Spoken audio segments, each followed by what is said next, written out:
Hi, and in today's video it's going to be part of the series I'm working through on my marathon training, and as I've said in the first video, was really these are going to be pretty ad hoc presentations, thoughts, and just to prove that point, the first one I'm going to do today is going to be around when that training plan doesn't go to plan. That wasn't one of the ones I was going to be planning to do, but that's what's happened to me, and I thought it would be really useful because I say to a lot of the runners I coach, the map is not the territory. So you have this running plan. Many of the running plans are good.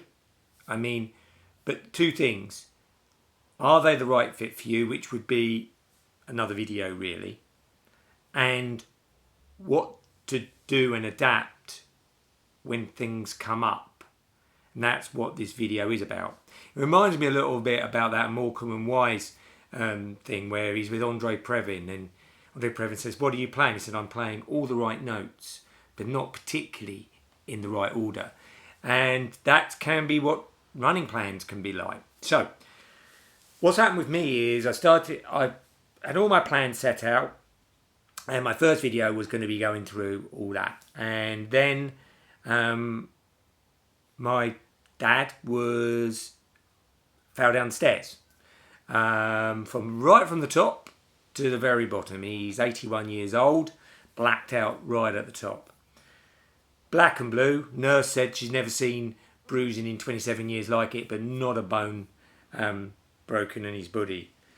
So he was in there for about a week, came out, was at home, and went to walk down his hallway and blacked out again, and spent the last 2 weeks in hospital, which meant a lot of my time has been taken with doing my day job, which is I have a hair salon, and then in the evening seeing my mum and my dad and sorting that out. And that encroaches on the plan for the marathon running. And I know from runners I coach that they all have challenges of a similar type or different, but they end up encroaching on the plan. And a couple of things happen. One, runners start feeling guilty about not doing the plan, even though they know they're not being lazy as such. I know in my situation, there's only 24 hours in a day, and I'm not a professional runner.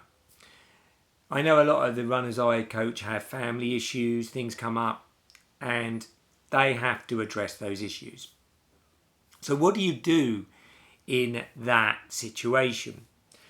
Well, first of all, you've got to be easy on yourself. If somebody else was having that problem, what would you tell them? And you'd probably tell them, be easy on yourself. Go easy. You've got a lot going on. You can't be all things to all people. Prioritise and deal with the thing in hand. You're just going to have to let the running to a degree go. That's the first step. Be nice to yourself. It's not easy when you have stuff come up. The only other thing I've done, and it does depend on how many days a week you run or train, I prioritise my runs. So for example, I'm running 6 days a week. Some of those will be easy runs. What we call building runs. They are important, really important. But for me, because I've come off 2 blocks of training, I have quite good levels of endurance. So for me, and it wouldn't be the same for everybody, for me, I prioritise, if I have to, 3-ish runs, which tend to be at least one speed session or harder session, maybe a second speed session, or a building run and my long run. And I then let go of the other runs. I just say they're growth days. If I can get a run in, great, but that mentally just frees you up. And it's better than just throwing the plan in a corner and then completely picking it up. Now, the caveat here is depending on the situation you have. If it obviously is a massive emergency, takes all of your bandwidth, all of your time, then you have to leave it, understandably. I'm talking about the kind of stuff that happens to most of us that encroaches quite understandably on our running. We have to deal with life. How do we get the best out of our running in a time when it's not ideal? And the analogy I give to a lot of my runners is, imagine you're on a sailing boat, and the sailing boat is life. You're on life. And part of that, your life, is running. And in days when the winds are behind you, life is going as much as it ever does to plan. You've got your work, but that's going fairly well. You've got your family, that's bobbing along. And you can fit your running in fairly comfortably. You've got your plan. That's when the sail's up and you're making good headway in all things. Then a storm comes along. Sometimes they're big storms, sometimes they're small storms. They come along and you have to make a decision based on the size of the storm, where your focus goes. And sometimes the storm is as such that you have to take the sails down and you just have to ride that storm out. That storm will pass.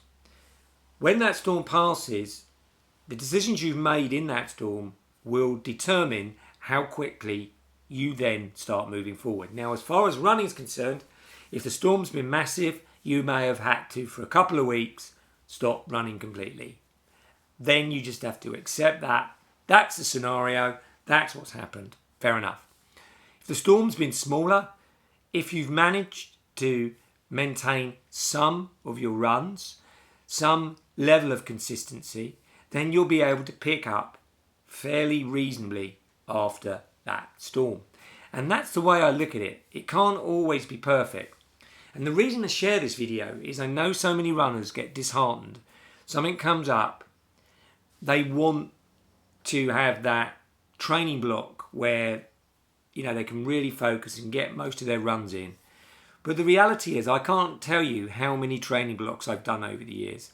It's very few of them that are perfect.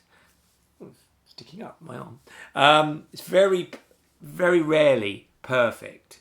There's either illness, something to do with work, or family. So utilising back again the sailing analogy, it really is how you realise that you're in a storm and how you adapt to that storm. That means, at least from a running perspective, how much you can pick up when that storm passes. Because life is a set of obstacles, or I think Winston Churchill said, life is one damn event after another. And it is. So from a running perspective, running being the fact that none of us, I would assume, is watching these videos are professional runners, it's how do we integrate our running when those storms come along. And I think that is the best way I can explain it. Now, as I said, this probably wasn't the video I would have made that early on, but it's the one I made because it's the thing that's been on my mind the most since I've started my training plan. How can I get through this storm whilst focusing on my mum and dad, giving them the best support I can give them, and also getting the best from my training. Sometimes it's meant getting up a little bit earlier. Sometimes it's meant moving a run. Sometimes it's meant just accepting that I've got to lose a few runs, and focusing on what are the most important runs in that week, that if I can get them done, that will give me the best bang for buck, so to speak. So that's really it. So if you're struggling with the plan because of outside influences, that would be my tips to kind of get the mindset so that you can get the best from it even when life's waters are slightly choppy. Hope this has helped. If you've liked the video, give it a like or comment your thoughts. How do you get through those difficult training parts of a training block? Or subscribe to the channel and you'll get to see more of these videos as and when they come along. Anyway, thanks a lot. Bye for now.